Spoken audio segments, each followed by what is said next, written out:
I have 5 boards here that are being turned into shelves, and I'm using a template to make sure they're all identical. This requires trimming off what will be the waste at the bandsaw and then routing to my final dimensions at the router table.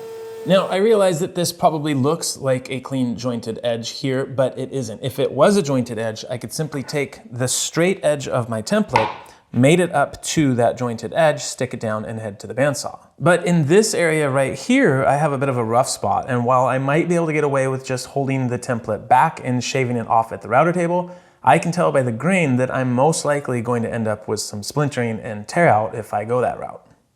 Now, there's a million ways to do pretty much everything that needs to be done in a woodworking shop, and this situation is no different. But today, we're going to be using an L-fence. My L-fence is simply 2 pieces of plywood screwed together from the back. The front piece is around 4 inches wide, the back piece is around 1.5 inches, and the whole thing is roughly the length of my stock fence. There are 2 holes for clamps to secure it to my fence and a cutout in the middle to allow access to offcuts.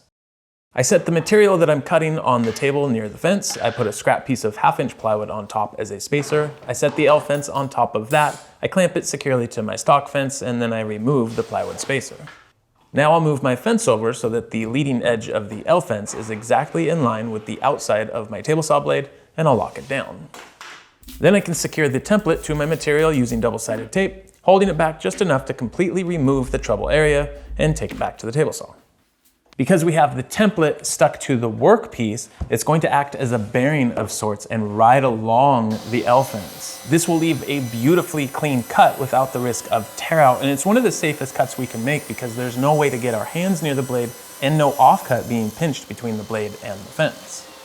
In another situation, I had one board that had a decent enough edge to mate to my template edge just fine, but there was a split at one end of my material that would have ended up in the final product. I avoided the split simply by turning the template around, but that also meant I would now have a large rough edge to deal with that was too wide to take off with the router. Because I had the L-fence set up, it was as simple as making a single pass on the table saw to joint the rough edge, which was way quicker than the bandsaw and less violent than the router. Sometimes when I show these things, I get a few folks that are under the impression that things like this take too long and that it seems like a waste of time. So I wanted to show you guys in real time how quick this is to set up. L-fences are great for all kinds of stuff, like making perfect repeatable miters or bevel cuts, cutting from a template that has straight edges, or cutting rabbets and tenant stock if you want to use a sacrificial fence, but you want it to be a little less sacrificial. None of these things have anything to do with this video, so I'll show you guys some examples of those uses in future videos.